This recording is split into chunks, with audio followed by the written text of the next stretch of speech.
Your party dashes in from the streets at the entrance of the courtyard of the manor itself. That's when the lightning strikes. The shadows give way for a moment, and at the top of the stairs, you see an ogre magi already completing the arc.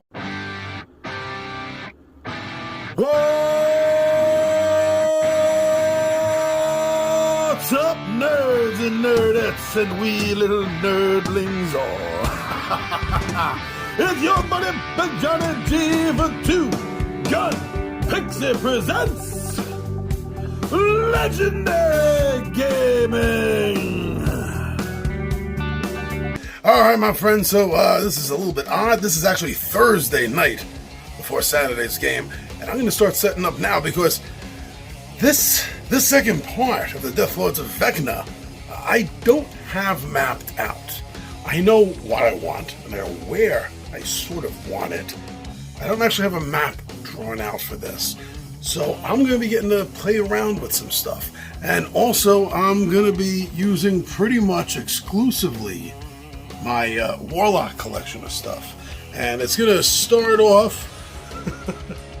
it's going to start off in the caverns. And I got this and a couple of other boxes I got to pull aside. I'll tell you about that in a moment. And then after the caverns, it's getting over to the dungeon stuff. So I'm going to be piecing this together, and this is how I'm starting. Hold on, let me show you. So I got this here set up, and I wanted the higher levels over here by the DM screen. And again, just like last time, I'm not using my ultimate DM screen. I feel more comfortable using this one for this particular adventure. But so I had these set up over here, but they were way too high. They were way too high, and I realized that the players weren't going to be able to see things like the initiative list, these trackers here that I'm using.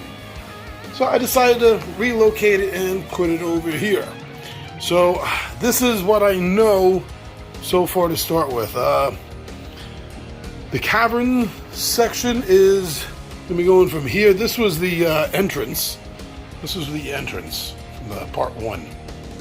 So it's going to start over here, and it's going to work its way down. I got it lowering a little bit, and then it's going to lead to down here, and this whole level is going to be the dungeon level. And then part 3 will be past this.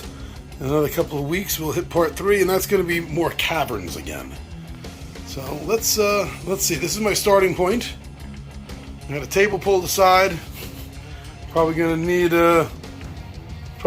another table. And then let me start with my cavern stuff over here. All right, I'll show you how this is progressing. Okay, so I got the first part set up here to the way I like it. So coming inside, the entrance of the cave, which, as I pointed out just before, right, this is the way it looked from the outside of the fort. I added this. This bush is from Monster Fight Club. Pretty cool. It blocks off one of the entrances into the cave system I don't really need, so that works. But if they come in through the top here, the bottom is going to be cut off to them due to the dead two-headed giant hobgoblin. Yeah, he's pretty much dead over there.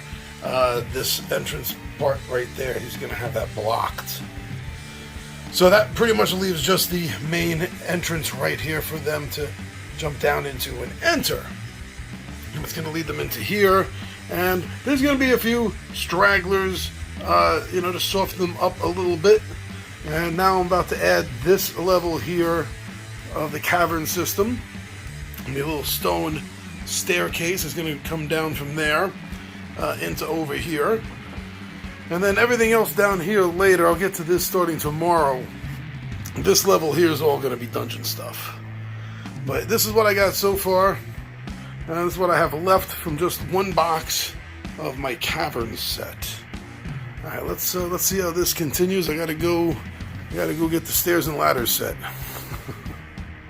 All right, so I ended up going into stairs and ladders, dripstone bridges, and a second Caverns box set. And this is my creation. So this is where the party will be entering. What do you think? What do you think? All right, so yeah, again, we got the Monster Fight Club bush. This was for an aquarium, I think, actually. And then right here. So I have multiple levels going on. I have multiple spots for cover because there's going to be the remnants of the goblinoids that are going to be here, bedeviling them as they try to make their way over here through the bridge, or under the bridge, coming across here. And starting tomorrow, I will begin to get over here on this side. So beginning tomorrow, I will start turning this level into the dungeon level, and I'm gonna do that. Oh wow, a piece dropped.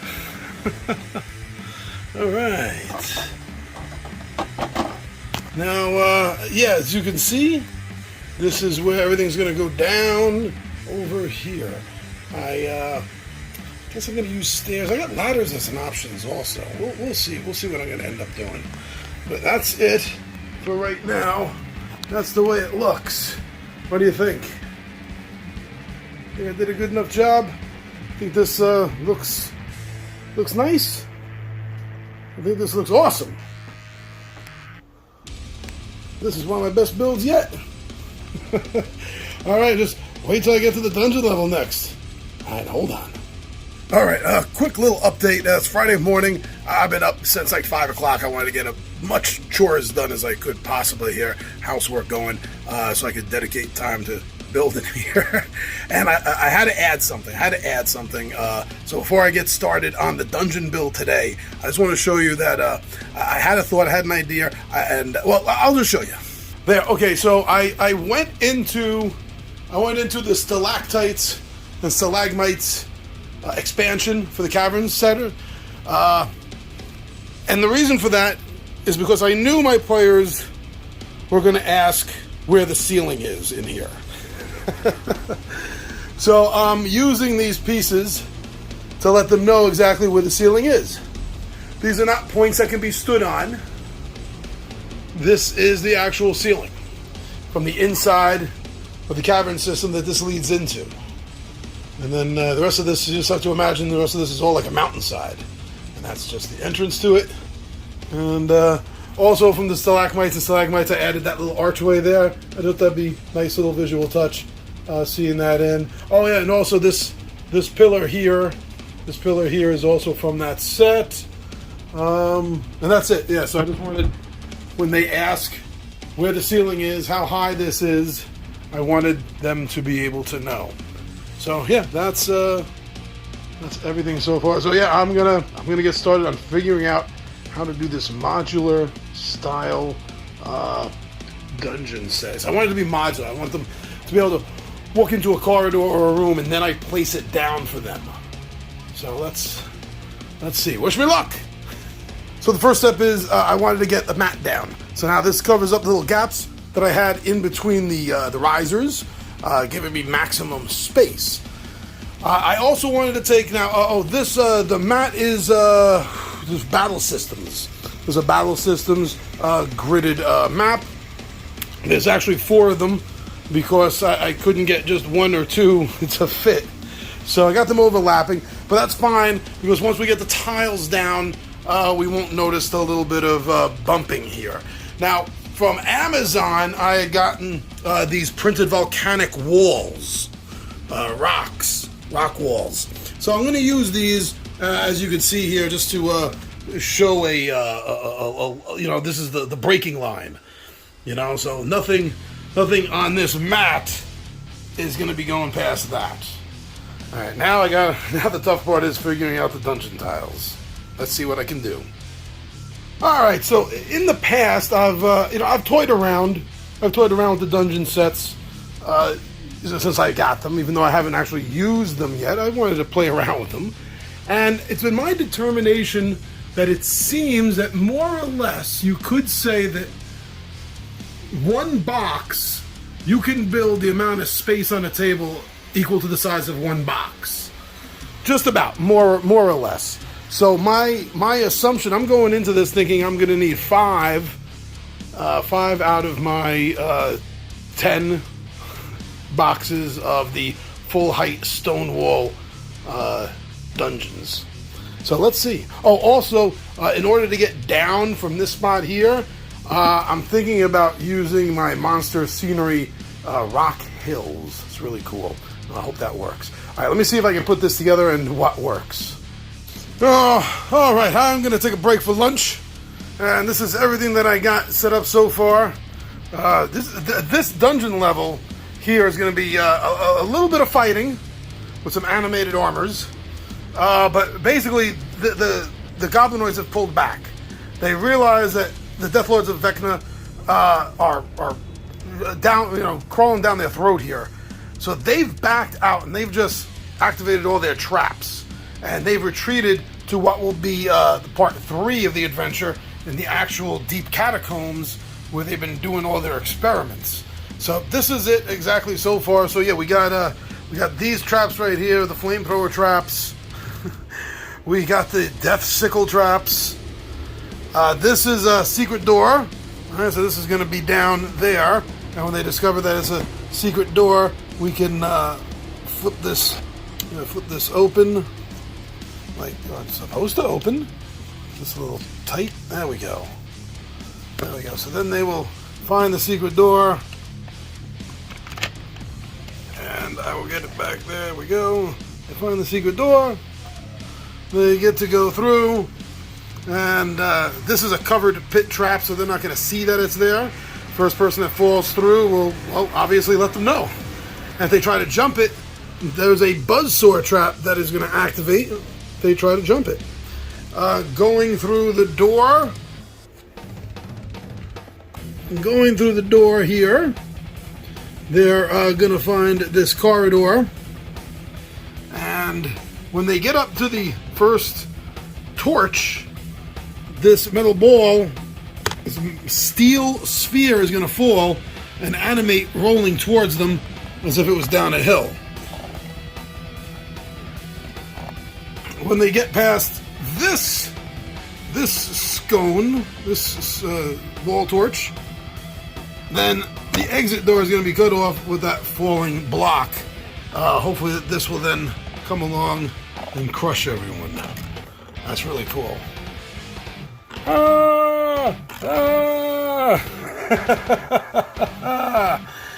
And then from the old 3.5 days, this tile piece I'm using to represent that they've collapsed the floor here completely. They've collapsed the floor here completely. But the party doesn't know that there's a teleportation trap at the bottom of the trap that will get them up to the top to fall. You get it. So I'm going to take a break now. I think I'm going to do one more corridor that's going to spin out over here into one final trap and fight room that's going to lead to be able for them next adventure to get down to the where everything is happening. So this is what I got built so far. It's lunchtime between last night and now today. And yeah, this is all modular. Ah, look at that, so cool. So my players are only going to see what they can see, what actually they enter in. And obviously I'm not going to have these here, although this would have been really cool if Warlock tiles, Whiz Kids, if they had made that flame thing removable.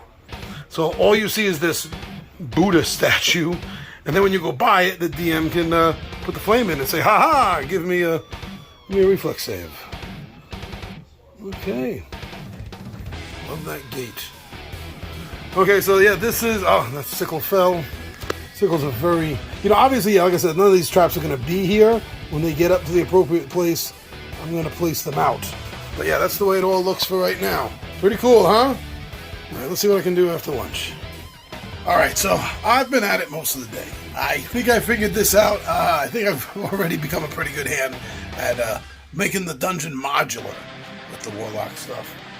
So let me show you exactly what it looks like, because first thing in the morning, before the guys get here, I gotta take it all down. Alright, yes, as you saw with earlier, right, so the cavern stuff, this is staying up. The entrance is gonna stay up, that's for sure. It's easier that way. They're walking in, they'll have dark vision, low light vision mixes, and they'll be fine. They'll see things. But from there, here we go. I got the whole thing down. I'm gonna put these statues here until they activate. Then I'll switch them out so the players don't get an idea of what's going on. This is a pool of acid. So we'll see if anyone falls into that. And we have the slicing scythes. They'll be coming down from the ceiling. The doors attempt to be open. Now the goblinoids have taken off. They are not here. They are securing the sub basement, you could say, where everything is really happening. But these armors right here, they're going to be animated and activated whenever any non-goblinoid comes in here. Okay, so the secret door I showed you before, right? We got that up over here, along with a pit of spikes, and if you try to jump over that, you're going to get razor blade. Over here, once you get past this door, boom, that's going to come rolling down at you. As I told you before, that'll block off the door. Big pit. Over to here, some razor blades coming up out of the floor, some spinning blades. And, oh yeah, what do you think about that, huh? Some bear traps right there to capture you when that falls and comes rolling over. And then the big section over here where everything's going to light up. And the summoning circle. And those are secret doors also. And so that's the whole setup. That's the way everything is going. Now, I'm going to be taking this all down. I'm taking this all down in the morning, except for the cavern stuff. And I'm going to use boxes. I'm going to start taking it apart from the back room forward and put in the boxes. So I'll just be able to pull this stuff right out in single modular pieces. So I'll show you that before the guys show up tomorrow, all right? Whew, this is a long time setting up, but it should be worth it. All right, what's up, gang? So I got to figure out how to put this away and film it all by myself all at the same time. I'm not sure exactly how I'm going to do it. Maybe you just have to do it in parts, I guess. Okay, so hold on. So this is the end room, so I'm going to start with this. And all of this stuff comes off. This is not connected here for important reasons. So why don't we just get this? And all these little parts, I don't want them falling, flying around. Alright, so this all comes out as one piece. Look at that. So I'm going to put that in here. I think this will fit. Not really. Not really. Look at that. Well, I'm just going to have to put it like this. I'm not happy with this, but... Okay. Now, everything from the inside of the room, we're going to get placed in here like that. Like so.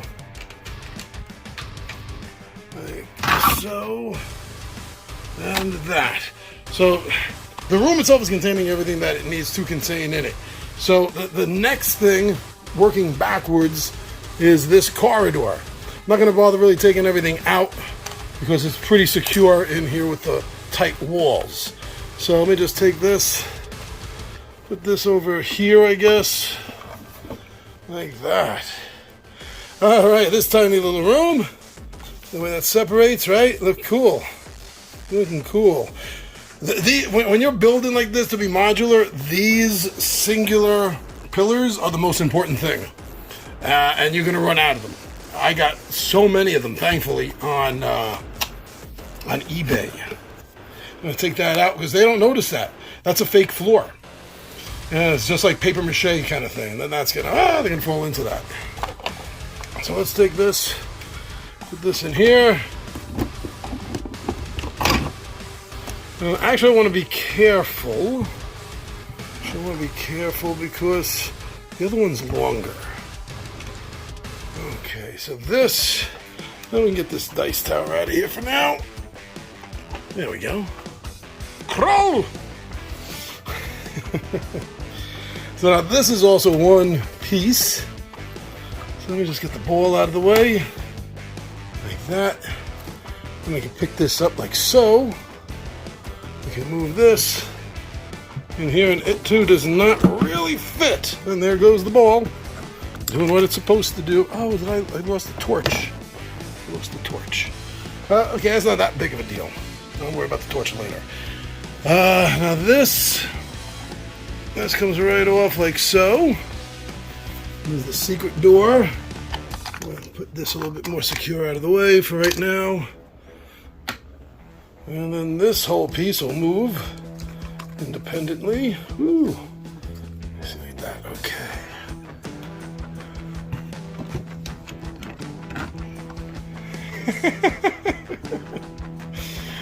Woo! All right. So this room here, okay, that's part of the door that's going to be, this should be here, but that's really a secret door. I think, yeah, everything here. I'll save the slashing sights in there. And all of this, woo, comes out. Go up here. I think I did just about get everything to fit in this one box. And that's why there's a lump there. That's what she said. So yeah, remember, these statues aren't going to be here until they activate the trap. I'm going to be having these statues in the place of them. Let's do this.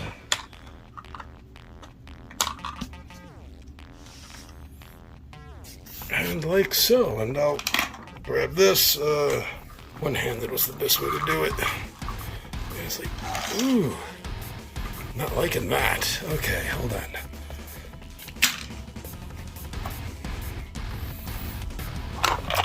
Ooh, close up. Get my hand under it like that. Ooh.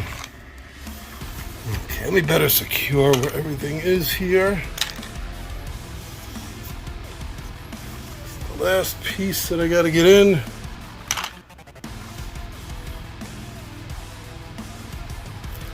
Do it if I do it this way. Yeah, that'd easier if I had both hands. Didn't have to film. Okay, so I'm going to take this and this. I'm going to keep over here to the side. Another box covering it so they don't see anything, or maybe even just like maybe underneath my space there. I can do that too. All right, let's see how this works. I hope the gang appreciates all the work that I've put into this table build. I'm gonna have to remove them also, put them off to the side behind my screen. Just wanted to get an idea of how full this was gonna look. The final outdoor forces holding everything off. Before the guys get down here, and then part 3 will be in a much bigger cavern section. All right, the guys will be here in about an hour, so let's find out what they have to say. We'll get a recap. From the gang. All right, see you in a few. And here we are, ready to start. I got everything disassembled as I promised. So it'll be a nice surprise for the guys leaving the cavern set up and the Rocky Hills. And there's also some excitement about the new die tower that we have going on here. The purple word. But all right, so let's just say hello. We got the brothers back today. Hello. But let's start off with a recap. Now, Rob's not with us, so we'll discuss. You guys will use the Verenzio maybe as a team effort. We'll discuss that in a moment. But let's get a little recap of what led up to today. So we, the Dread Lieutenants of Vecna, in service of Asirak, were sent to wipe these traitorous cur goblins who were doing foul experiments, wipe them off the face of the plane, right? And so we go here, not really trusting each other because, you know, we're all scum. We're all scum. We're all shady dudes. So we all pull up. Farther outside the camp, we made this excellent plan. We're like, all right, well, we got our stealthy, drow, dirty fighter here.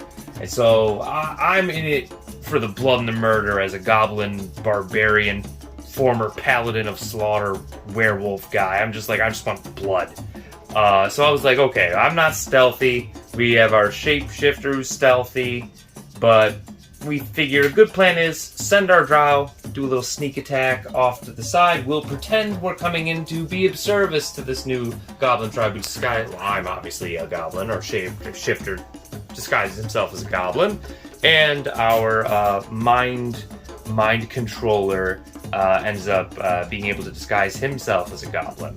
So we get up to the gates and everything is going smoothly. We're like, yes, we want to be of service, but when interrogated by the mutated two-headed giant hobgoblin and like simple question like, who are you, right?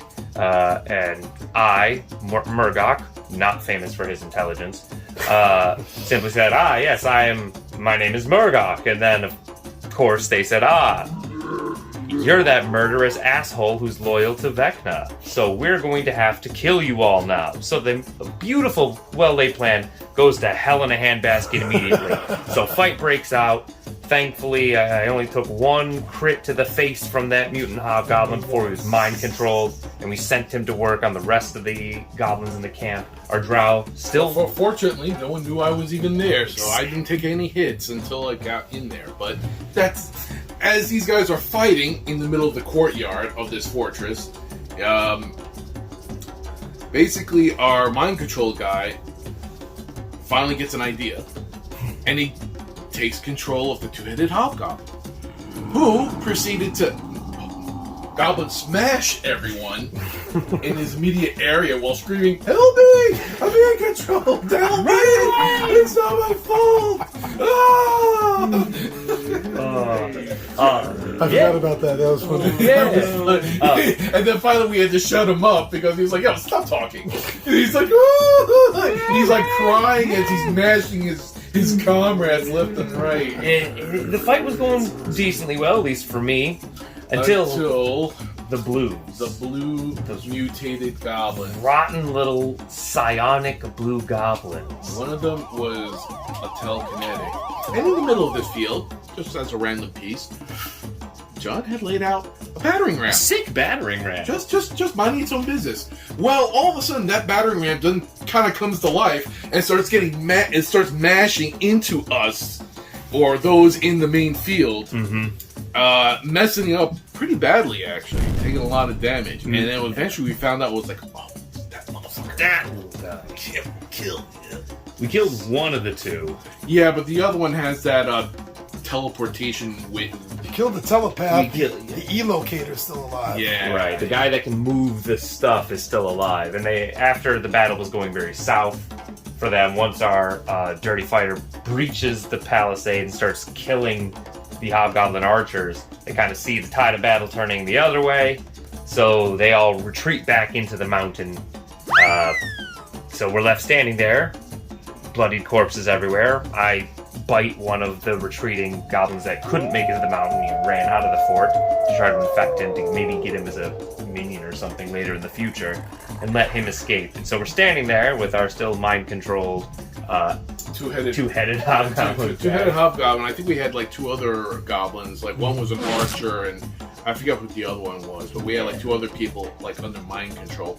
Didn't know what to do with them. You know, we didn't want to fight him. We didn't want to fight him. So we sent them into the cave. We're go clear that out and kill the blue while you're at it. So we sent him in. He crawls into the cave, and we hear the sound of raucous fighting from inside. So it seems like a good sign to me, because whatever's left in there is going to be pretty hurt, ideally. So now we're just gathered outside of the cave, just catching our breath for a minute. Oh, yes, and, while we're catching our breath, Murgok, as the name implies, the Impaler, begins impaling and putting on stakes all of those traitors all over the camp.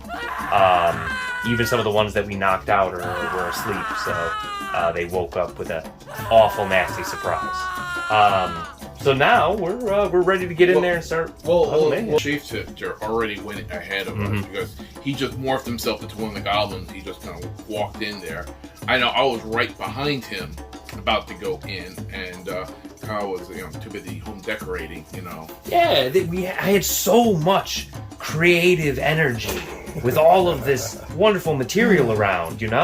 I just had to. I have to beautify my space. Now, while you guys were all doing that, we had the Vacherons. Yes. 2 Vacherons. And there's a reason why they got to the party late, and I'm going to let them explain it to you. Yeah. Okay, so we were meant to be sort of like the second wave. We were bringing forward some more of the followers of the Minister Malachar Verenzio as we kind of make our way through the forests and making our way towards the camp.